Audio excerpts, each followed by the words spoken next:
তো শুরুতে একটু আবহাওয়া বিভাগের কথা একটু না বললেই নয়। একটা সময় পর্যন্ত আবহাওয়া বিভাগ বা অধিদপ্তরের বার্তার সাথে আমাদের একটু অভিজ্ঞতাটা খারাপ ছিল, যে তারা যেটা বলে এটার বিপরীতটা হয়। কিন্তু গত মাস কয়েক ধরে একটু উন্নতি কিন্তু আমরা খেয়াল করছি। এই যে গত 2-3 দিন যে বৃষ্টি হচ্ছে, এটার একটা আভাস তাদের ছিল এরকম। আপনি প্রশংসা করলে দেখা যাবে আবার উল্টা হওয়া শুরু করছে। কামনা করে যেন আবার উল্টা না হয়। তো সমস্যা কিন্তু আমাদের বৃষ্টি সমস্যা না, এই মৌসুমে বৃষ্টি হবে সেটাই প্রত্যাশিত। আপনাদের পারিপার্শ্বিকতা বলেন, বিশেষ করে আমাদের কৃষি, এসব সেক্টরে বৃষ্টির একটা প্রস্তুতিও থাকে। তো সমস্যা দেখা দিয়েছে কিন্তু বৃষ্টিটা আবদ্ধ হয়ে যাওয়া, আটকে যাওয়া, পানিটা গোলমালটা ওখানে আজকে বেশি আলোচিত কেন? এটাই বাস্তবতা, যেহেতু আজকে ঢাকা শহরও বেশি আক্রান্ত। এই বছরের বা গত কয়েক বছরের মধ্যে সম্ভবত আজকে একটা অন্যরকম দিন, যে জলাবদ্ধতার কষ্ট। চট্টগ্রামে কিন্তু গত 4-5 দিন ধরে চলছে একটু একটু করে, ওইভাবে ফোকাস হয়নি। আবার আরেকটা অংশের খবর বা তথ্য আমাদের কাছে ঠিক ওভাবে আসছে না। চট্টগ্রাম বা আশপাশের যে পার্বত্য জেলাগুলোতে সম্ভবত 6-7টা উপজেলা সেনা মোতায়েন করা হয়েছে। গতকাল থেকে বিজিবিও নেমে পড়েছে। গতকাল থেকে না, বিজিবি কয়েকদিন ধরে কাজ করছে। গতকাল থেকে তারা সিরিয়াসলি কাজ করছে, যেখানে তারা সীমান্ত পাহারা দেওয়ার কথা, কিন্তু বাংলাদেশের এমনই বাস্তবতা, তাদেরকে কিন্তু এখন পাহাড় ধস, বন্যা এসব সামলাতে হচ্ছে। প্রাকৃতিক দুর্যোগে ব্যাপক অবদান রাখছে তারা। আবার পাহাড় ধসের একটা আভাসও কিন্তু ছিল গত কয়েকদিন থেকে, কিন্তু বাস্তবতাটা দেখেন এত নিষ্ঠুর, বা ক্ষেত্র বিশেষে এটা অগ্রাহ্য করার মতো একটা প্রবণতা। মাইকিং করছে যে ঝুঁকিপূর্ণ, পরিস্থিতি খারাপ হতে পারে, তারপরে সরানো যায় না, জোর জবরদস্তি করতে হয় সরাতে গিয়ে। কারণ ওখানে এই বন্যা বলেন, বৃষ্টি বলেন, এটা শুধু প্রাকৃতিক বিষয় নয়, এটার সাথে বোধহয় একটা অর্থনীতিও আছে।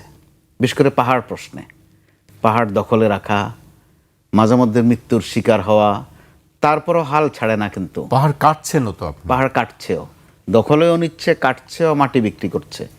তো এই এক নিষ্ঠুর অর্থনীতি আছে ওখানে।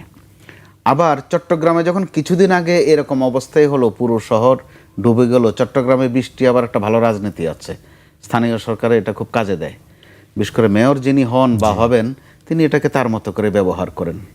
এবং চট্টগ্রামের মানুষ এতই আক্রান্ত পানিতে, যিনি পানি বিষয়ে বেশি মনোমুগ্ধকর প্রতিশ্রুতি দিতে পারেন, পরিস্থিতি তার অবস্থা ভালো হয়। মোটামুটি কয়েক যুগ ধরে এটা চলছে।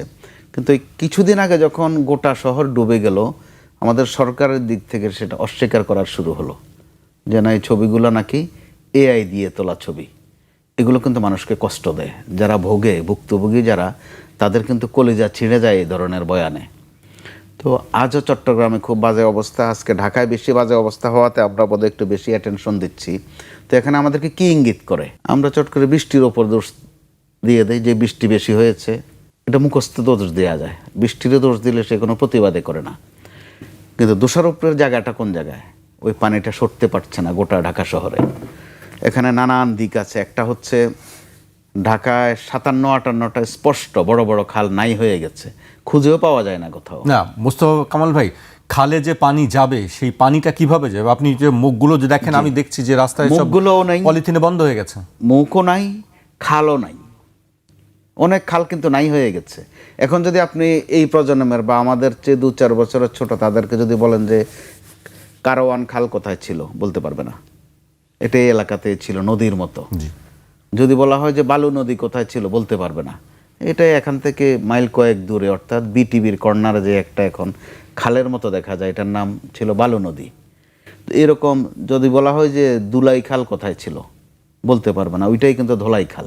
এরকম একটা অবস্থার মধ্যে তারপরও যে কয়েকটা খাল ছিল এই ঢাকা উত্তর দক্ষিণ মিলিয়ে, এমন অবস্থা করা হয়েছে যে ওখানে যে খাল ছিল, আপনি সাক্ষী সাবত জোগাড় করাও বড় কঠিন। ওখানে বিশাল অট্টালিকা উঠে গেছে।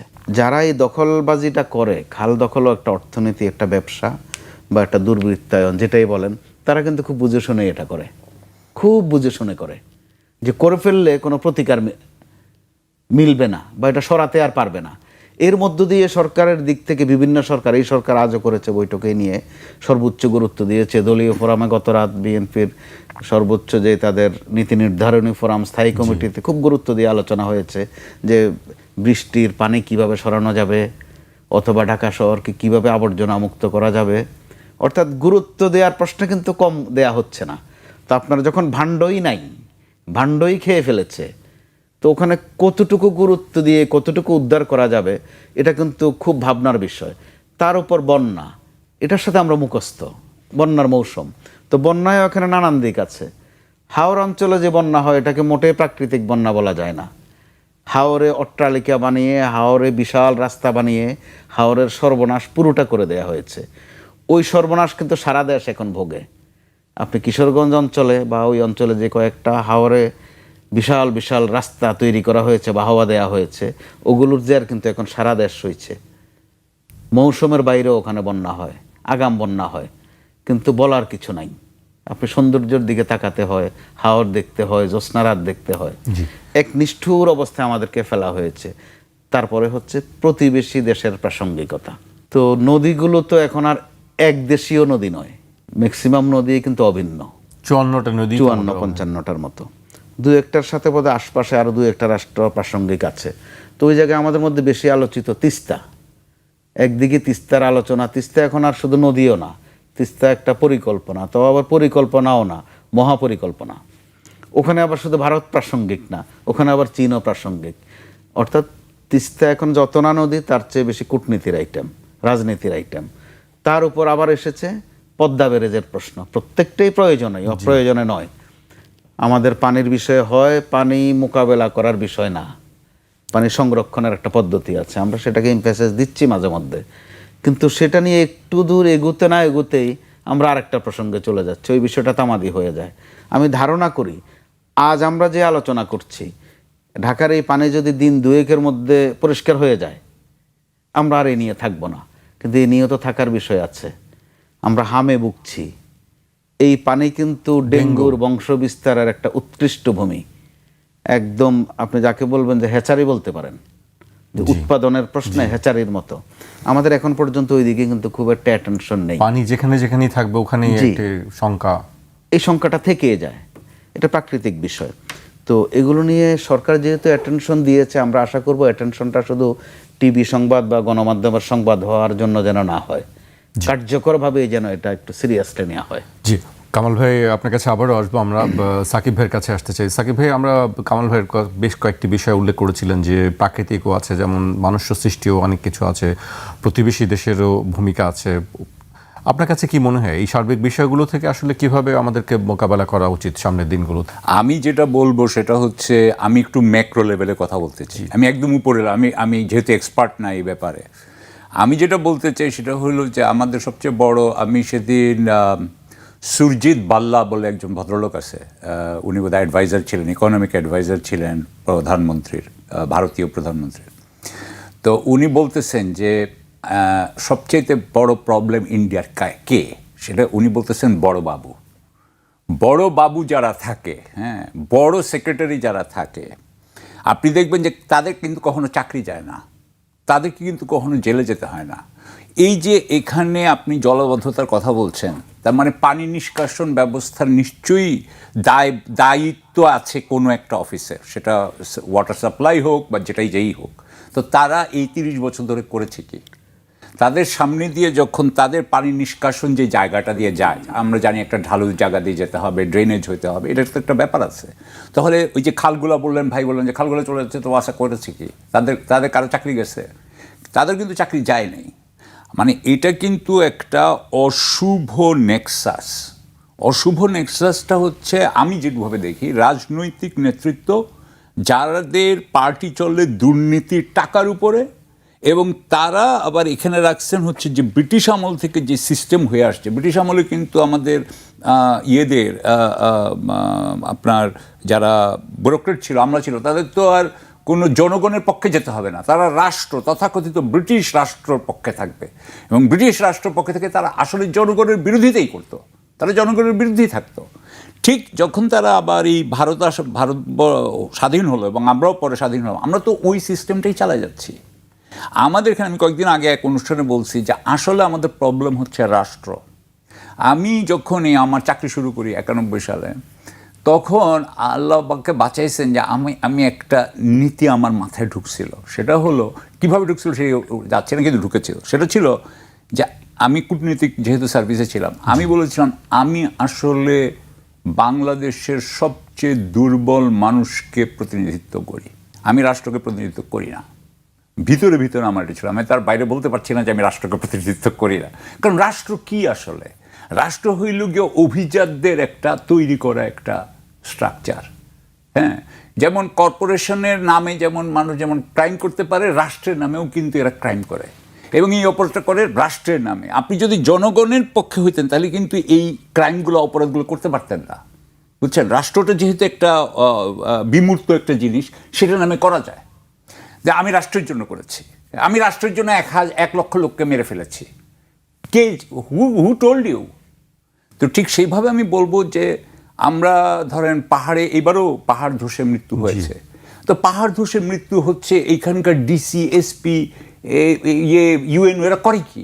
আপনার একটা জিনিস কি, এই যে এখানে যে বৃষ্টি হয়, পাহাড় ধসে পড়ে, কোন পাহাড় ধসে পড়বে, এগুলো প্রত্যেকটাই কিন্তু বিজ্ঞানের বিষয়। জি, এটা কিন্তু মানবীয় না, এটা বিজ্ঞানের বিষয়। সুতরাং আপনি কিন্তু একবার যদি একটা পাহাড়ের মানে মনে করেন যে এই পাহাড়গুলো হচ্ছে কি আপনার ঝুঁকিপূর্ণ, এবং এটা রিপোর্ট থাকে, এটা রিপোর্ট থাকা উচিত না, এটা ঝুঁকিপূর্ণ হবে। তাহলে ঝুঁকিপূর্ণ হওয়ার পরে ওখানে ওটাকে আপনি ব্লক করার জন্য কি কি ইয়ে করবেন, আপনার টেকনিক ইয়ে করবেন, সেটাকে আপনি দেওয়াল উঠাবেন নাকি কোন ধরনের পাথর দিবেন, কি করবেন, এটা তো ওই মানে আমলা বা ইঞ্জিনিয়ার এটা বলবেন। তার কথা মতো কাজ করার পরেও যদি না হয়, তাহলে উনাকে আপনি দায়বদ্ধতার মধ্যে আনবেন, জবাবদিহিতার মধ্যে আনবেন। সুতরাং আপনি এখানে দায়বদ্ধতা আপনার থাকবে না, মানে কোনো আমলার দায়বদ্ধতা থাকবে না। আমি মনে করি আমাদের রাজনৈতিক নেতৃত্বেরও দায়বদ্ধতা নাই, কারণ 5 বছর পরে কি হবে? আর 5 বছর পরে আমি আবার 5 বছর ওয়েট করব, 5 বছর ওয়েট করার পরে ওরা ভুলে যাবে, আবার আমি চলে আসবো, এটাই মনে করে। তাহলে উনারা আসলে, ভাই যে বললেন না যে গুরুত্ব দিয়ে আলোচনা করছে, এটা কি পারফরমেটিভ? এটা কি খালি গুরুত্ব ঠিকই হ্যাঁ মুখে মুখে দিচ্ছেন, নাকি আসলে কাজে হবে?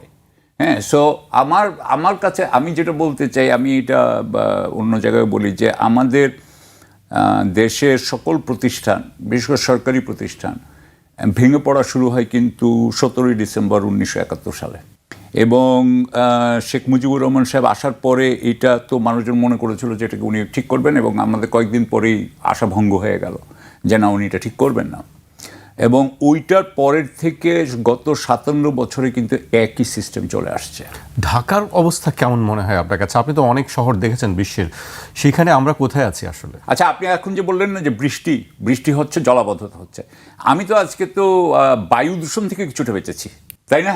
বৃষ্টি হলে তো বায়ু দূষণ কমবে, তার মানে হয় আপনি বায়ু দূষণ খাবেন, না হলে আপনি জলাবদ্ধতায় পড়বেন। দুটোর একটাতে আপনাকে পড়তেই হবে। সুতরাং ঢাকাকে আপনি যদি বায়ু দূষণের মানে ইয়ের থেকে দেখেন, দৃষ্টিকোণ থেকে দেখেন, আমাদের বন্ধুরা যারা ধরেন উত্তর আমেরিকায় থাকে বা ইউরোপে থাকে, তারা এখন বাচ্চাদেরকে নিয়ে, মানে তাদের বাচ্চারা বড় হয়ে গেছে, কিন্তু তারা কিন্তু এখানে আসতে চায় না। অনেকের যাদের শরীর খারাপ, মানে ধরেন তারা কিন্তু ঢাকায় আসার এটা ঝুঁকিপূর্ণ হয়ে যাচ্ছে তাদের জন্য, রেসপিরেটরি প্রবলেমগুলো হয়ে যাচ্ছে। ঢাকা আপনি কয়েকটা জিনিস দেখেন যে ঢাকায় আপনার পাবলিক ট্রান্সপোর্ট কি আছে। পাবলিক ট্রান্সপোর্ট কিন্তু আমাদের অবস্থা খুবই খারাপ। আমরা কিন্তু বনানী থেকে বা গুলশান থেকে আপনার মতিঝিলে আসার জন্য ধরেন একজন ভদ্রলোক তিনি যে আসবেন, ওনার জন্য কিন্তু প্রপার ফেসিলিটিও নাই। এখন একটা হয়েছে আপনার মেট্রো রেল, কিন্তু মেট্রো রেল তো সব দিক দিয়ে যায় না। আমাদের যেই আপনার আছে, যেই যানজট, আমাদের পানির কোয়ালিটি সম্পর্কে কি আপনার কোনো ধারণা আছে?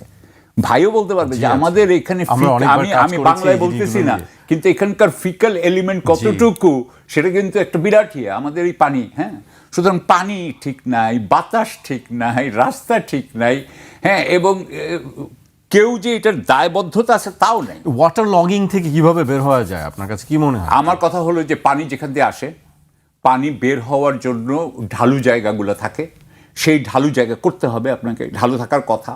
আচ্ছা, তো সেই ঢালু জায়গা দিয়ে আপনাকে ওই জায়গাতে কোনো স্ট্রাকচার আপনি রাখতে দিতে পারেন না, পলিথিন আপনাকে ওখানে কেটে দিয়ে ফেলতে হবে। ভালো জায়গা প্লাস্টিকের সাথে পলিথিনও আছে, পলিথিনও আছে। এখন আপনার পলিথিন বন্ধ। আমার তো মনে হয় যে বেগম খালেদা জিয়া যখন পাওয়ার আসেন 2001 সালে, আইসা প্রথমেই উনি প্লাস্টিক ব্যান করছিলেন না, if I am not mistaken. That was 25 বছর আগে। এখন পর্যন্ত আমরা এখন কিছু করতে পারি। এই কয়েকদিন আগে ওই যে যখন অন্তর্বর্তীকালীন সরকার হলো তখনও কিন্তু প্লাস্টিক নিয়ে কি কথা হলো, কিছুই হয় নাই। হ্যাঁ, সুতরাং এটা আমি আপনাকে বলতে পারি একটা জিনিসই, যে আমাদের এখানে এগুলো কাজ করতে অবশ্যই এটা সহজ কাজ না। এটা আপনি যদি করতে চান আপনাকে ইনফ্রাস্ট্রাকচার চেঞ্জ করতে হবে, অর্গানাইজেশন চেঞ্জ করতে হবে, আপনাকে প্লাস্টিকের, যেমন কথা প্লাস্টিকের ব্যাগ যদি আপনি উঠিয়ে দিতে চান তার বিকল্প আপনাকে দিতে হবে, তাহলে বিকল্প না দিলে এটা হবে না। সুতরাং এই কাজগুলো কঠিন, কিন্তু আমার মনে হয় এই কাজটা করতে হবে। আমার মনে হয় কঠিন কাজ করার কোনো প্রবণতা আমি বাংলাদেশ সরকারের মধ্যে দেখতে পাই না আর কি। এটাই হচ্ছে আমাদের প্রবলেম, এবং আমাদের ব্যুরোক্রেসি, তারা কোনো কঠিন কাজ করতে চায় না। তো সেটা হলো গিয়ে প্রবলেম। আমি যেহেতু ব্যুরোক্রেটিক ইয়ে থেকে আসছি, আমি এটা বুঝি, রাজনীতিকরা তো এটাই মেনে নিচ্ছে। জি, এখানে আমি একটু যোগ করে আমি আপনার কাছে আসি প্রসঙ্গক্রমে। সাকিব ভাই যেটা বলেছেন যে কোনো সুনির্দিষ্ট দু একটা বিষয়ে যখন কোনো রাজনৈতিক সরকার সিদ্ধান্ত নেয়, আবার জনগণের আকাঙ্ক্ষাও থাকে। জনগণ বলতে আমি কিন্তু আওয়ামী লীগ আর বিএনপি বোঝাচ্ছি না, পলিথিনের প্রশ্নে বলছি। সম্ভবত দায়িত্বশীল মন্ত্রী ছিলেন তখন শাহজাহান সিরাজ ছিলেন। তো তখন কিন্তু আলোচনা ছিল যে সম্ভব পলিথিন সরানো, কারণ আমরা সারাদিন পলিথিনের মধ্যেই ডুবে থাকি। দেখা গেছে জনসম্পৃক্ততা ছিল, মানুষের আকাঙ্ক্ষা ছিল, সরকারি চেষ্টাও ছিল, খুব অনেকটা ম্যাজিক্যাল ফল দিয়েছিল, কিন্তু এটা অবিশ্বাস্য ফল দিয়েছিল। কিছুদিনের মধ্যে আলোচনা আরেক ধাপ বাড়লো যে আমরা এই সুযোগে পাটের ব্যবহারটা বাড়াতে পারি কিনা। কিন্তু যখন পাটের প্রশ্নে একটু একটু আলোচনা শুরু হলো, দেখা গেল আলোচনাটা আর এগুলো না। এমনকি পলিথিনের বিষয়ে যে অগ্রগতিটা হলো সেটাও থেমে গেল। এতে করে সাকিব আল হাবিব ভাই যেটা বলছিলেন যে আরেকটা নেক্সাস আছে ওখানে, যে তারা আমরা যত না আলোচনা করি হয়তো আগামীকাল আরেকটা বিষয়ে আলোচনা করব, ওই নেক্সাসের অংশীজনরা কিন্তু সিরিয়াসলি তাদের এজেন্ডা নিয়ে থাকেন। তো সেই ক্ষেত্রে এখনো পানি সরে যাক, এটা কিন্তু সবাই চায়। যিনি অবৈধ দখলদার একটা ভবন তৈরি করে ফেলেছেন ওই পানির চলতি পথে, তিনিও চান যে পানি সরে যাক। তো তিনি বন্ধ হয়ে যাচ্ছে, তার চাওয়াটা আবার আংশিক, যে উনি ঠিকঠাক মতো থাকুক, বাদ বাকিদের সমস্যা হোক। তো এইসব ক্ষেত্রে যেহেতু এখন একটা রাজনৈতিক সরকার আছে, যদি সরকার শক্ত হাতে সিদ্ধান্ত নেয় যে অন্তত পানি নিষ্কাশনের ব্যবস্থাগুলো করা হবে, সেই ক্ষেত্রে সামনে যার ভবন পড়ুক আর কারো কোনো স্থাপনা পড়ুক, যে এগুলো বরদাস্ত করা হবে না, আমার বিশ্বাস মানুষ অত্যন্ত সাদরে সেটা লুপে নেবে এবং সহযোগী ভূমিকা রাখবে। জি, কামাল ভাই, এবার আমি অন্য প্রসঙ্গে আসি। শেখ হাসিনা দেশে ফিরলে গ্রেফতার, আমরা আজকে আমাদের ট্যাগলাইন। আজকে আমি চিফ প্রসিকিউটর বক্তব্য দিয়েছেন, আমি সেই বক্তব্য কিছু অংশ উল্লেখ করতে চাই। শেখ হাসিনার দেশে ফেরার ঘোষণা দেওয়ার পর আন্তর্জাতিক অপরাধ ট্রাইব্যুনালের চিফ প্রসিকিউটর আমিনুল ইসলাম জানিয়েছেন তাকে দেশে ফেরানোর জন্য কূটনৈতিক তৎপরতা চলছে এবং দেশে ফেরানো গেলেই তাকে গ্রেফতার করা হবে, তার জামিনের কোনো সুযোগ নেই।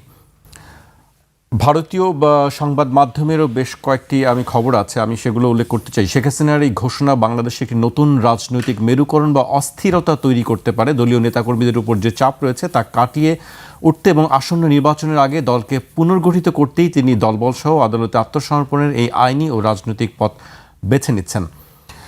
আরেকটি খবর, ভারতের গণমাধ্যমগুলো শেখ হাসিনার এই পদক্ষেপকে একটি বড় রাজনৈতিক চাল হিসেবে দেখছে। আপনার কাছে কি মনে হয় আসলে রাজনৈতিক চাল? আপনি যে কয়েকটা তথ্য এখানে উল্লেখ করেছেন প্রত্যেকটা সত্য, 16 আনা সত্য। সত্যই কারণে বাংলাদেশের রাজনীতিতে সকালে যেটা সত্য, দুপুর নাগাদ যদি সেটার মধ্যে একটু ত্রুটিও থাকে, সন্ধ্যা নাগাদ আবার ওইটাই সত্য। যেখানে শেখ হাসিনাকে ধরে আনার বিষয়ে সরকারের ব্যাপক আয়োজন, ব্যাপক প্রস্তুতি, সেখানে শেখ হাসিনা স্বয়ং নিজে আসতে চান। তার মানে তো এক সুন্দর ভালো বোঝাপড়া, ধরে আনার তো আর দরকার নেই। তো আবার কখন আসতে চান? এর আগ পর্যন্ত বলছিলেন যে কোনো সময়, হুট করে বা চট করে।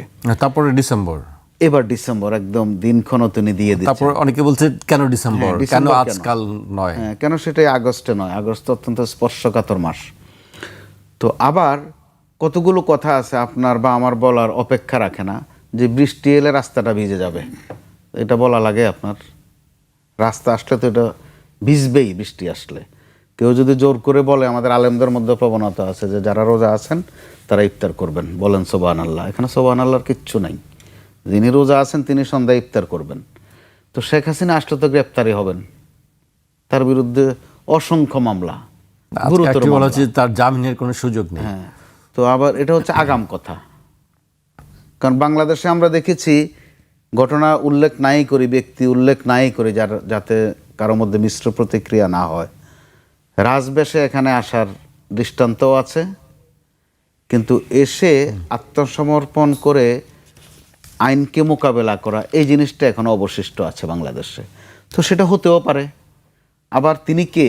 তিনি যেনতেন একজন না, আওয়ামী লীগের সভানেত্রী।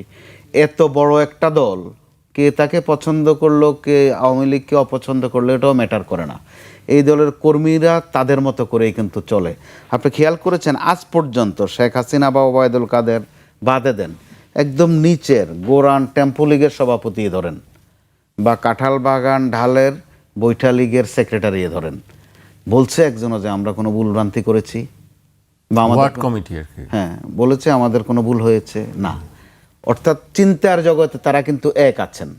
অতএব শেখ হাসিনাও ভালো করে বোঝেন যে এদেরকে কি বলতে হবে, কি বললে তারা 32 নম্বরের দিকে ছুটবে। আবার ছুটে যদি দুই একটা সিস্টেম লসে পড়ে যায়, কেউ ইন্তেকালও করেন, এতেও আওয়ামী লীগের কিন্তু রাজনৈতিকভাবে লোকসান হয় না, বরং আইটেম যোগ হয়। আমি যেটা বলছি শুনতে কারো কারো খারাপ লাগবে, এটাই বাংলাদেশের বাস্তবতা। এর আগেও এক দফায় বোধহয় 32 নম্বরের দিকে পাঠানো হয়েছিল, একবার বোধহয় 0 পয়েন্টে পাঠানো হয়েছিল, কিছু কর্মী মার খেয়েছে। তো কর্মীদের আবেগ উৎকণ্ঠাটা এমন পর্যায়ে তারা ওই সামান্য মার খাওয়াকে স্বভাবের কাজে মনে করে যে দলের জন্য একটু অবদান রাখতে পেরেছি।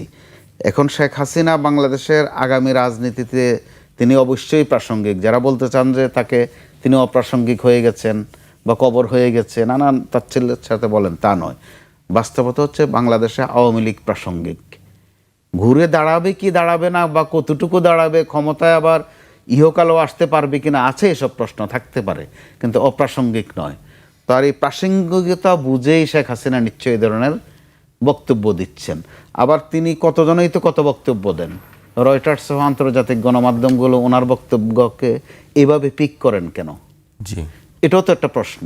আবার তিনি কিছু একটা বলা মাত্রই আমাদের এইদিকে যারা তার বিরোধী আছেন তারা তো চুপও থাকতে পারেন, অগ্রাহ্য করতে পারেন, কিন্তু দেখবেন খেপে গিয়ে অগ্রাহ্য করেন।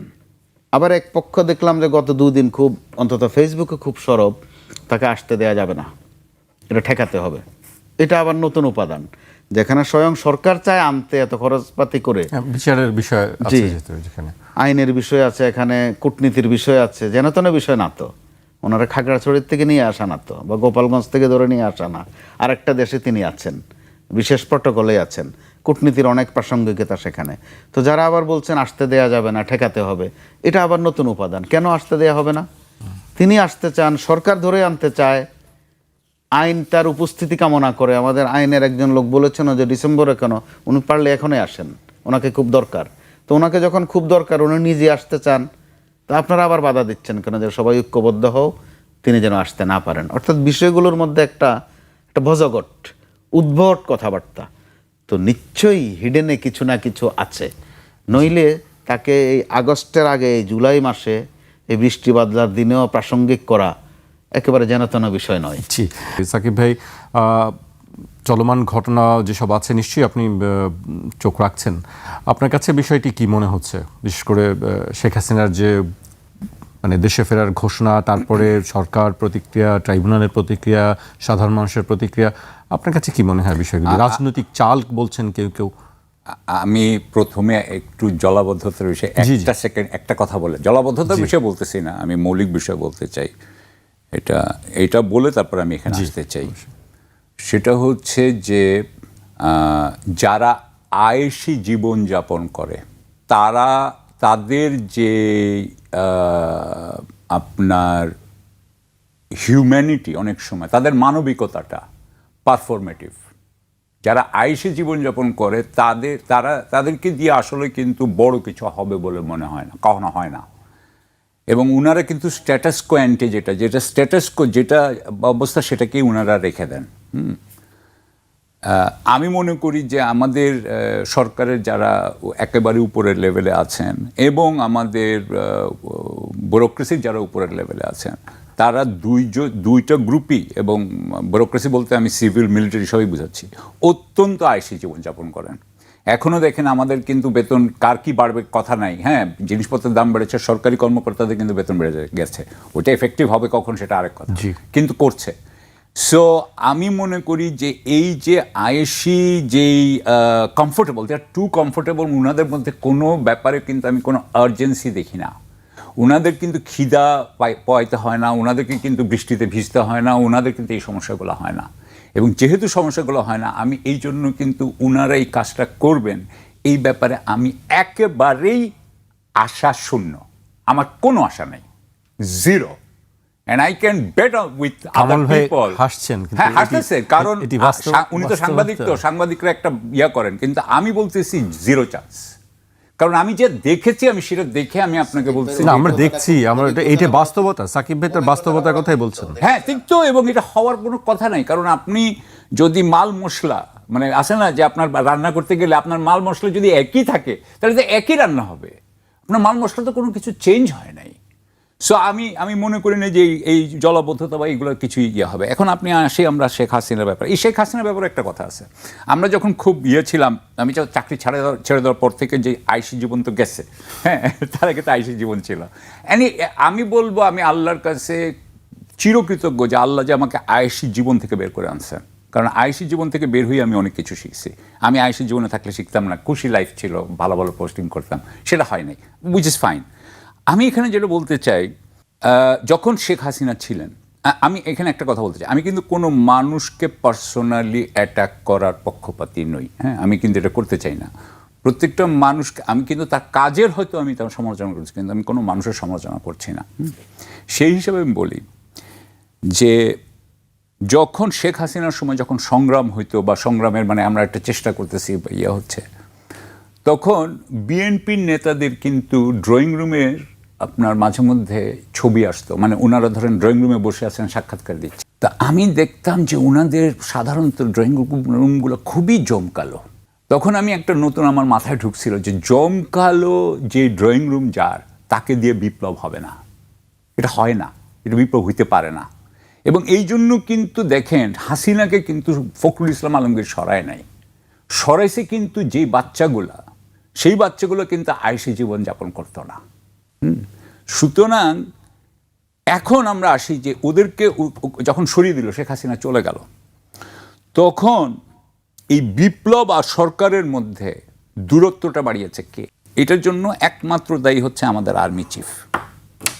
আমাদের আর্মি চিফ তখন নাহিদকে বলেছে, নাহিদ যেটা উনি পার্লামেন্টে বলেছেন যে হয় সাংবিধানিক সরকার নাহলে সামরিক সরকার।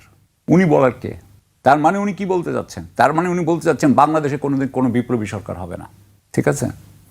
এখন ওনারা নাকি এই একটা নির্বাচন হয়েছে, যেই নির্বাচন নিয়ে প্রধান বিরোধী দলের নেতা উনিও এটা নিয়ে কমপ্লেন করেছেন, আমরা আগে থেকেই জানতাম, কিন্তু এখন উনি বলছেন, এবং এইটা নিয়ে সামাজিক মাধ্যমে কথা হয়েছে যে এই নির্বাচন ঠিক মতো হয় নাই, এখানে অনেক আপনার ঝামেলা আছে। তাহলে ওই আপনি একটা মানে কারচুপির নির্বাচন করে বা একটা ডিজাইন নির্বাচন করে আপনি কি করলেন, একদল লোককে বসালেন যারা আয়েশি, তাদেরকে বসানোর পরে, এবং এখন আপনি বলতেছেন, আমরা তো তখন এটাও বলছিলাম আচ্ছা যে শেখ হাসিনাকে বাংলাদেশে যদি না আনা হয় তাহলে বাংলাদেশ আর ভারতের মধ্যে সম্পর্ক কখনো নর্মালাইজ হবে না, যেটা কিন্তু তৌহিদ হোসেন সাহেব প্রথমে বলছিলেন যে এটা হবে না, এটা কোনো প্রবলেমই নেই, হাসিনার থাকার সাথে বাংলাদেশের সম্পর্ক, এটা ওনার মিস্টেক ছিল। এখন আসেন যে হাসিনা বাংলাদেশে আসবে, এটা তো আমাদের জন্য খুবই ভালো কথা, আসবেন, উনি বিচারের মুখোমুখি হোক। উনি এখানে আসলে it is a open and shut case, you know why? কারণ হচ্ছে যে আমাদের এখানে আল্লাহ বাঁচাইছে, আমাদের এখানে আব্দুল মামুন সাহেব আছেন, যিনি আইজি ছিলেন, তিনি এখন জেলে বোধহয়, কিন্তু উনি ডাইরেক্টলি নিশ্চয়ই শুনেছেন যে শেখ হাসিনা উনাকে বলেছে যে ওখানে গুলি করতে হবে, এবং উনি যদি একবার বলে থাকেন যে শেখ হাসিনা আমাকে বলেছে ওখানে গুলি করতে হবে বা ওখানে গুলি করতে আমি ওখানে দাঁড়িয়েছিলাম, দ্যাট ইজ ইনাফ। উনি তো রাষ্ট্রশিক্ষা হিসাবে এগুলো বলেছেন। হ্যাঁ প্লিজ একটা মিনিট একটু করি। সেনাপ্রধানের যে বিষয়টা আপনি এনেছেন, আজকের এই দিনে হয়তো এ নিয়ে আমরা আলোচনা করছি বা আলোচনার কথা ছিল, ওনার প্রসঙ্গ এসে যাচ্ছে, কিন্তু আপনি 5 আগস্টের দিনটির কথা যদি ভাবেন, ওই দিনে আমাদের ভাবনার মধ্যেও ছিল না যে আপাতত ফুল স্টপ না হোক, একটা কমা বা সেমিকোলনও কীভাবে পড়তে পারে ওই অবস্থাটার মধ্যে। সেনাপ্রধান যে বিচক্ষণতার প্রমাণটা সেদিন দিয়েছিলেন 5 আগস্টে, সব মহলকে, মাঠের সব মহলকে একসাথে করা, এবং এটা বাংলাদেশের ইতিহাসে বোধহয় রেকর্ড হয়ে থাকবে, এক সময় পাঠ পঠনের বিষয়ও হবে। তিনি কিন্তু প্রথম কথা বলেছিলেন রাজনীতিবিদদের সাথে। এটা কিন্তু এক ঐতিহাসিক বিচক্ষণতা। কাউকে তিনি অগ্রাহ্য করেননি। তিনি শিক্ষার্থীদের সাথেও কথা বলেছেন। সেই সমান্তরালে আরেকটা বিষয় যেটা ঘটেছে, এখনও মাঝে মধ্যে সমালোচনা হয় অথবা প্রশ্ন উঠানো হয়, কিন্তু ফয়সালা আসে না, যে আওয়ামী লীগের বেশ কতক লোককে আশ্রয় দেয়া, এই জিনিসগুলোকে যদি আপনি একসাথে করে বিশ্লেষণ করেন, ওই সময়ের জন্য এটা ছিল একটা দাওয়াই। এই উত্তপ্ত পরিস্থিতিটাকে একটা জায়গায় আনা, অর্থাৎ পরিস্থিতি সামলানো যেটাকে বলে। সচরাচর আমাদের সেনাপ্রধানদের বিভিন্ন জনের বিভিন্ন রকম ভূমিকা আছে। এক্ষেত্রে তো প্রেসিডেন্ট জিয়াউর রহমানের ভূমিকাটা একদম স্বর্ণাক্ষরে, সে 71 থেকে। পরবর্তীতে আরও বিভিন্ন জনের আছে, 90-তে নুরুদ্দিন খানের আছে, জেনারেল নুরুদ্দিন খানের। এই 2024-এ এসে 5 আগস্টে এই সেনাপ্রধানের যে ভূমিকা, এটাও কিন্তু আমাদের রাজনীতির বিজ্ঞানে বা রাষ্ট্রবিজ্ঞানে খুব সুন্দর করে লেখা থাকবে, অন্তত সেই দিনের ভূমিকাটা। এরপরে যেটা সাকিব আলী ভাই বলেছেন নির্বাচন সহ অন্য বিষয়, সেটা কিন্তু একেবারে ভিন্ন আরেকটা বিষয়। তো ওই রকম জায়গায় সেনাবাহিনী প্রধানকে একদম দোষারোপ করাটা বোধহয় খুব সুন্দর হয় না। আমি অন্তত 5 আগস্টের বিষয়টা, আমি একটু কামাল ভাইয়ের সাথে একটু এটা নিয়ে কথা বলতে চাই। We have got the platform, so let us do it. আমি ন্যাশনাল ডিফেন্স কলেজে পড়াইছি 3 বছর, সেখানে ব্রিগেডিয়ারদেরকে আমি পড়াইতাম। সুতরাং আমি আর্মি অফিসার 1-2 দেখি নাই, আমি শয়ে আর্মি অফিসার, এবং খালি দেখিই নেই, তাদের সাথে আমি বছর পর বছর কাটিয়েছি, 3 বছর কাটিয়েছি, 1 বছর কোর্স আর 3 বছর পড়ালেখা। আমি প্রথম কথা বলবো যে জেনারেল ওয়াকার যেটা করেছেন, প্রথম কথা হচ্ছে যে জেনারেল ওয়াকারের আমি নিচ্ছি না, উনি কিভাবে জেনারেল হয়েছেন, উনি কিভাবে চিফ হয়েছেন, আমি সেখানে যাচ্ছি না। সেখানে গেলে বাংলাদেশে আসলে best officers do not become chiefs. 1-2টা হয়তো রেয়ার, মানে থাকে, এক্সেপশন আছে, যেমন Iqbal Karim Bhuiyan probably an exception, but সাধারণত বেস্ট অফিসাররা ব্রিগেডিয়ার অবস্থায় পড়ে যায়। মেজর জেনারেল হওয়া মানে হচ্ছে পলিটিসাইজ হইতে হয়, এটা হচ্ছে গিয়ে আমাদের দেশের নিয়ম। উনি একজন পলিটিসাইজ জেনারেল, এই বিষয়ে কোনো সন্দেহ নেই, উনি পলিটিসাইজ। উনার পলিটিক্যাল ছাড়া, ব্যাকগ্রাউন্ড ছাড়া উনি এখানে আসতেন বলে কেউ বলবে বলে আমি মনে করি না। এবার আসেন যে আমি শেখ হাসিনাকে উনি যখন পাঠিয়ে দিলেন, এবং সেই সময় উনি ইন্ডিয়ান আর্মি চিফের সাথে উনি ছিলেন, সরাসরি যোগাযোগে ছিলেন, আমি সেটাকে মেনে নিচ্ছি যে শেখ হাসিনাকে বের করে দেওয়াটা বাংলাদেশের জন্য তখন খুবই দরকার ছিল, এটা আমি মেনে নিচ্ছি। আমি যদি এটা, এবং উনি তখন ভাবছেন উনার প্রতিরক্ষামন্ত্রী শেখ হাসিনা, উনার বস, কিন্তু উনি উনার বসকে উনি বাঁচাতে পারবেন না, সেজন্য ওনার বসকে সরানো দরকার, উনি ওনার বসকে সরাই দিলেন।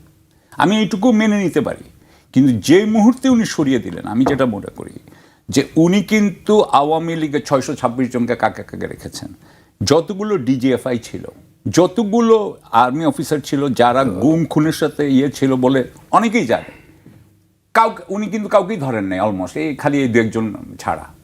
সুতরাং আর্মির ভিতরে, এবং উনি যেটা করেছেন, উনি কন্টিনিউইটি মেনটেন করতে চেয়েছেন।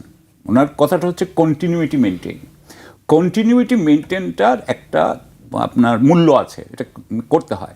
কিন্তু বিপ্লবের সময় 2000 ছেলেকে যেই দেশের সরকার মারছে, সেই সরকারের অধীনের যে কয়টা জেনারেল আছে, দে আর অল সাসপেক্ট। তখন কি শেখ হাসিনা কিভাবে প্রমোশন দিত আমরা জানি না, কিভাবে আপনার জেনারেলদেরকে ব্যবহার করতে আমরা জানি না। সুতরাং দে ওয়ার অল সাসপেক্ট, এবং উনি কি করছেন, সব সাসপেক্টকে পালাতে দিচ্ছেন। এখন আমি আপনাকে বলি, এইটার ইতিহাস লেখা হবে। উনি যে রাজনীতিবিদদেরকে নিয়ে সামনে নিয়ে আসছেন, সেই রাজনীতিবিদরা আমাদেরকে কি এই যেই দেশ দিচ্ছে, জলাবদ্ধতা, 57 বছরের জলাবদ্ধতার দেশ দিছে না? আপনি একটু আগেই তো এই জলাবদ্ধতার করলেন, আবার এখনই আসে বলতেছেন যে না ওই রাজনীতি ভালো, তাহলে জলাবদ্ধতাকে অ্যাকসেপ্ট করেন।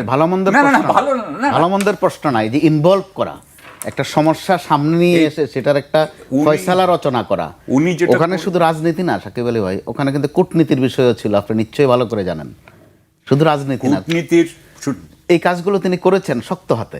উনি শক্ত হাতে কিছুই করেন নাই। উনি যেটা করছেন সেটা হচ্ছে কি, যেটা শেখ হাসিনার যে সরকারি ব্যবস্থা ছিল, যে অ্যাপারেটাস ছিল, সেই অ্যাপারেটাসকে উনি সেভ করছেন। সেই যে সেভ করছেন, তার দাম, তার মূল্য আমাদেরকে আজকেও দিতে হবে, আগামী 3 মাস পরেও দিতে হবে, আগামী 6 মাস পরেও দিতে হবে। যতদিন ধরে শেখ হাসিনার অ্যাপারেটাস এখানে থাকবে ততদিন ধরে বাংলাদেশে, আপনি তো দেখতেছেন বাংলাদেশের অর্থনীতির অবস্থা তো খুব একটা ভালো না, এটা ভালো হবে না। এবং আপনি আমি চ্যালেঞ্জ দিলাম তো, বাংলাদেশের যে বাস্তবতা, ওখানে আপনি শেখ হাসিনা মুক্ত একটা বাংলাদেশ করে ফেলবেন, আওয়ামী লীগ মুক্ত একটা বাংলাদেশ করে ফেলবেন, বিএনপি মুক্ত একটা বাংলাদেশ করে ফেলবেন, সেটা কখনো হয়নি, হবে না। জামায়াত মুক্ত বাংলাদেশ জামাত মুক্ত তো আশা করেছি আমরা, আমরা তো জামাত মুক্ত বাংলাদেশও আশা করেছি। একটা হচ্ছে যে বলার জন্য বলা, আপনি আশা করেন না করেন, আমরা আশা করি না করি, কিন্তু এই জিনিসগুলো আমরা দেখেছি, আমরা কোনো কিছু আশা করি না। কিন্তু ওখানে একটা সংশোধনের প্রশ্ন আছে, উপলব্ধির প্রশ্ন আছে। 24 তো আমাদেরকে সেই উপলব্ধির একটা বার্তা দিয়ে গেছে। আজকে সাকিব আলী ভাই তার মতো করে যে বিশ্লেষণটা করেছেন, একসময় কি আমরা এভাবে বিশ্লেষণ করতে পেরেছি? পারি নাই তো, বা করার দরকারও মনে করিনি। অথবা সাকিব আলী ভাইও আগে করেছেন কিনা এই বিশ্লেষণগুলা, এই ল্যাঙ্গুয়েজ আমি ঠিক জানি না। তো পেরেছি তো, পারছি তো, এটাও তো একটা ভালো দিক। আমি সেটা বলতে চাচ্ছি মূলত। কারণ এই সেনা প্রধান তো ভিন্ন দেশ থেকে আসেননি, বা নতুন করেও আসেননি, মঙ্গল গ্রহ থেকেও আসেননি। তিনি যে এই দেশের বাস্তবতাটা উপলব্ধি করে একটা মধ্যপন্থা অবলম্বন করে আমাদেরকে একটা স্মুথ জায়গায় আনতে পেরেছেন, এটা তো আমরা অনেকে আশা করিনি যে পরিস্থিতিটা কোন দিকে যেন যায়। আমি মনে হয় এটা উনি যেটাকে, মোশাররফ কামাল ভাই যেটাকে স্মুথ বলছেন, আমি সেটাকে বলবো যে আমাদের অন্তর্বর্তীকালীন সরকার এবং বিএনপি সরকার 2000 বাচ্চার রক্তের উপর দিয়ে গেছে, পা মারিয়ে উঠছে। এবং আজকে আমার মনে হচ্ছে যে, আজকে বলতে আপনার সাথে কথা না, মানে এই দেশের বাস্তবতা দেখে বলছি, এখন পর্যন্ত আমার দেখলে মনে হয় যে কিছুই চেঞ্জ হয়নি। এটা আমার কথা না, এটা দেশের সব মানুষের কথা, যে কিছুই চেঞ্জ হয়নি। তাহলে 2000 ছেলে কেন প্রাণ দিল? এই 30,000 বা 20,000 বা 5,000 এই যে বাচ্চারা তাদের হাত পা চোখ দিল, এটাতে আমাদের কি পরিবর্তনটা হয়েছে বলেন আপনি? কি পরিবর্তনটা হয়েছে? সুতরাং কোনো পরিবর্তন হয়, এবং এই যে পরিবর্তন হয় নাই, এটার জন্য একটা বড় ভূমিকা। আমি সরি, আমার সাথে জেনারেল ওয়াকারের কোনোদিন দেখাও হয় নাই, কোন পরিচয়ও নাই। উনি হয়তো পার্সোনালি খুবই ভালো মানুষ, আমি কিন্তু এগেইন, উনি হয়তো পার্সোনালি খুবই ভালো মানুষ in person, but what he did as far age I am concern, আমি ইমাজিনেটিভ মানুষ, আমি কল্পনা, আমি মনে করি উনার কোনো ইমাজিনেশনই নেই, জিরো ইমাজিনেশন। এবং উনি কি করছেন, উনি তখন যেভাবেই হোক ওই অন্তর্বর্তীকালীন সরকারটাকে করছেন, উনি এটাকে আবার আমরা যেই প্রবলেমেটিক ইয়েতে ছিলাম, অবস্থায় ছিলাম, এটা যে প্রবলেমেটিক, এটা ওনার বোঝার ক্ষমতা নেই। উনি কি করছেন, উল্টা করে আমাকে আবার ওই প্রবলেমের মধ্যে ঢুকে দিচ্ছেন। So that's where we are. আমাদের কিছুই চেঞ্জ হয় নাই, and it will not happen, it will not. আপনি দেখেন এর কিচ্ছু হবে না, একই জিনিস চলতেছে। যাক, আপনি আপনার উপলব্ধি বলেছেন, আমরা আশা করবো যে অবশ্যই কিছু হবে। আবার কিছু হয়েছে বলে একটা নির্বাচন কিন্তু হয়েছে, 57 বছরে কত নির্বাচন হলো না, এবারে নির্বাচনটার একটা ভিন্ন মাত্রা আছে সাকিব আলী ভাই। আমরা নির্বাচন তো ভুলেই গিয়েছিলাম যে নির্বাচন কাকে বলে, ভোট দেখেছি মাঝে মধ্যে। কামাল ভাই, সাকিব আলী ভাই, আমি একটু আবার অন্য প্রসঙ্গে আসতে চাই। আমি একটু সীমান্ত নিয়ে কথা বলতে চাই, গঙ্গার পানি চুক্তি নিয়ে, এই বিষয় নিয়ে কথা বলতে চাই একটু। আমরা দেখলাম যে সম্প্রতি পশ্চিমবঙ্গের মুখ্যমন্ত্রী শুভেন্দু অধিকারী আবার সেই একই কথা, অনুপ্রবেশ নিয়ে আবার তিনি কথা বলেছেন, সেটি তিনি বলতেই পারেন। আমি আর একটি বিষয় উল্লেখ, গঙ্গার পানি চুক্তির বিষয়ে একটি তথ্য উল্লেখ করতে চাই। ভারতের জন্য এই মুহূর্তে অন্যতম বড় এজেন্ডা হলো 1996 সালে স্বাক্ষরিত 30 বছর মেয়াদী গঙ্গা পানি চুক্তির মেয়াদে 2026 সালেই শেষ হয়ে যাওয়া। ভারতের সংসদীয় স্থায়ী কমিটির প্রধান ডক্টর শশী থারুর সুপারিশ করেছেন, বিগত 3 দশকের নতুন তথ্য ও নদীর প্রবাহ বিবেচনা করে বাংলাদেশের সাথে দ্রুত এই চুক্তি নবায়নের আলোচনা শুরু করা উচিত। গঙ্গা চুক্তি নিয়ে আরেকটি ভারতের সংসদীয় কমিটি বলছে যে বাংলাদেশ সীমান্তে ড্রোন, মোশন সেন্সর এবং স্যাটেলাইট প্রযুক্তির মতো আধুনিক নজরদারি বাড়ানোর সুপারিশ করেছে, যাতে সীমান্ত দিয়ে কোনো ধরনের চরমপন্থী অনুপ্রবেশ না ঘটে। সাকিব ভাই, দুটি বিষয়, একটা হচ্ছে গঙ্গার পানির ব্যাপারে তারাই বেশ এখন দেখছি নমনীয় যে আসলে গঙ্গার পানির চুক্তি নতুন করে করা উচিত, এটি সংসদীয় কমিটির প্রধান ডক্টর শশী থারুর সুপারিশ করেছেন। আরেকটি সংসদীয় কমিটি তারা বলছে যে সীমান্ত এলাকায় নজরদারি বাড়ানোর জন্য যেসব এলিমেন্টসগুলো দরকার সেই জিনিসগুলো বসানোর কথা বলেছে। আপনি কিভাবে দেখেন বিষয়? আমি এখানে দেখি যে গঙ্গা পানি চুক্তির ব্যাপারে ইন্ডিয়ান একটা পজিশন আমি যেটা পাই, সেটা হচ্ছে ওনাদের এক্স অ্যাম্বাসেডাররা, যা ফরমার অ্যাম্বাসেডার ছিলেন টু বাংলাদেশ, হাই কমিশনার, তারাও যেটা বলতেছেন, একজন দুজনের মুখে আমি শুনেছি পাবলিকলি, যে যদি চীনকে যদি তিস্তা ব্যারাজের দিয়ে দেওয়া হয়, আপনার তিস্তার কাজটা দিয়ে দেওয়া হয়, তাহলে তারা আমাদের সাথে গঙ্গা পানি চুক্তি করবে না। মানে তাদের টিট ফর ট্যাট আছে তো, মানে তারা কি করবে, তাদের পদক্ষেপ হচ্ছে তারা গঙ্গা পানি চুক্তি করবে না। সুতরাং গঙ্গা পানি চুক্তি যখন, তাহলে আমি এটাকে যদি একটু ঘুরাই, তাহলে গঙ্গা পানি চুক্তির কথা যখন শশী থারুর বলছেন, তখন হয়তো বা এটার মিনিংটা হচ্ছে যে তোমরা চীনের সাথে এটা সাইন করো না, তাহলে গঙ্গার পানি চুক্তি হয়ে যাবে। সো এটা বাংলাদেশ সরকার দেখবে। আমার মনে হয় যে ভারতের সাথে আমাদের যে মানে 57 বছরের যে সম্পর্ক, আমি তো মনে করি এই সম্পর্ককে আমার মানে আমাকে কম্প্রিহেন্সিভলি দেখতে হবে। আমি এটা ছোট ছোট টুকরো করে দেখতে পারবো না, আমাকে পুরো জিনিসটা বুঝতে হবে, পুরো প্রবাহটা বুঝতে হবে। যদি প্রবাহটা আমি বুঝি, তাহলে আমাকে একটা জিনিস বলতেই হবে যে ভারত বাংলাদেশের ক্ষেত্রে পানিকে অস্ত্র হিসেবে ব্যবহার করেছে, কখনো কখনো কখনো কখনো করেছে। সুতরাং এটা যাতে না করা যায় সেই জন্য আমাদের একটা ওপেন ডিসকাশন থাকা উচিত। আমি তো ভারতের সাথে বাংলাদেশের এনগেজমেন্ট বাড়ানোর পক্ষে, আমি আরও কথা বলার পক্ষে, আমি ফ্র্যাঙ্ক কথা বলার পক্ষে, একেবারে ফ্র্যাঙ্কলি কথা বলা। আমরা ফ্র্যাঙ্কলি আমরা কথা বলি না, আমরা একজন আরেকজনের থেকে মানে আমি বললে কি মনে করবে, এটা আমাদের হওয়া উচিত না। স্বার্থ আছে তো, আমাদের স্বার্থ আছে, এবং আমাদের এই স্বার্থকে খুব আন্তরিকতার সাথে, সততার সাথে আমাদের বলা উচিত যে না, আমরা তো এই পানি পাই নাই, এবং আমাদের এই পানিগুলো যখন তোমরা ডাইভার্ট করে নিয়ে যাচ্ছ, আমাদের কষ্ট পরিষ্কার করে বলা উচিত, এবং এটা পরিষ্কার করে বলা উচিত। এবং যেমন ধরেন এখন ইউরোপে তারা সমস্ত বাঁধ বেড়া যেগুলো উঠিয়ে ফেলছে নদী থেকে, কারণ আপনি জানেন যে নদীতে এইগুলো দেওয়া মানেই নদীটা মরে যায়, নদীটাকে জীবন্ত করা দরকার। এগুলো কিন্তু আমাদের জীবন্ত হওয়ার কথা ছিল, এটা আস্তে আস্তে মরে যাচ্ছে। সো আমি এই গঙ্গা পানি চুক্তির ব্যাপারে বলবো যে বাংলাদেশের এই ব্যাপারেও একটা কূটনীতি করা দরকার, এবং এটা আন্তর্জাতিক লেভেলে যদি নিতে হয় নিতে হবে। আমার কথা হচ্ছে যে এটার একটা সমাধান আমাদের দরকার, এবং এর সাথে যদি চীনও যদি আপনার ঢোকানো যায়, বা চীন যদি ঢুকে যায়, আমার মনে আছে যে আমি 2013 সালে গেছিলাম 3 দেশের একটি যৌথ, হ্যাঁ আমি সেটাই বলছি, কারণ আমি গেছি আপনার কলকাতায় এনডিসির টিমের সাথে আর কি। তো ওখানে একজন কর্নেল, ফুল কর্নেল, বাঙালি ভদ্রলোক, কিন্তু ইংরেজিতে কথা বলছিলাম আমরা। তো সে আমাকে বলছে যে দেখো ব্রহ্মপুত্রের ওখানে চীন তো বাদ দিয়ে দিচ্ছে, আমাদের তো একটা কিছু করতে হবে তোমার আর আমার। তা আমি তো, আপনি জানেন আমি একটু ঠোঁটকাটা টাইপ, তা আমি সাথে সাথে বললাম যে এতদিন তো তোমরা আমার সাথে করেছো, এখন আমি একটু দেখি না, তোমরা করো না, একটু দেখি, আমি একটু ওয়েট করি, তোমরা একটু কষ্ট করো, তারপরে আমরা একসাথে হওয়া যাবে। সো এখন হচ্ছে কি সেই অবস্থা চলে আসছে। সো আমি মনে করি আমাদের একটা ট্রাইলাটারাল হইতে পারে, হ্যাঁ এটা হওয়া উচিত, যেটা দেখবেন যে ইন্ডিয়া কোনো মতেই হইতে দিবে না, কারণ ইন্ডিয়া সবসময় বাইল্যাটারাল চেষ্টা করে যাতে হয়। আর আপনি কি ফাইনাল বললেন সীমান্ত এলাকা, তারা বলছে যে এটা আমাদেরও তো নিশ্চয়ই এই জিনিসগুলো আমাদেরও করা উচিত। আপনি ওনাদের অনুপ্রবেশকারীদের জন্য ওনারা আপনার কি করবে, এই যে ড্রোন এন্ড অল দিস করছে, আর আমাদের এখানে যে ইয়াবা ঢুকে আর ফেন্সিডিল ঢুকে, এটার জন্য আমরা কিছু করি না। তা আমাদেরও তো একটা সীমান্ত প্রোটেকশন সিস্টেম থাকা উচিত।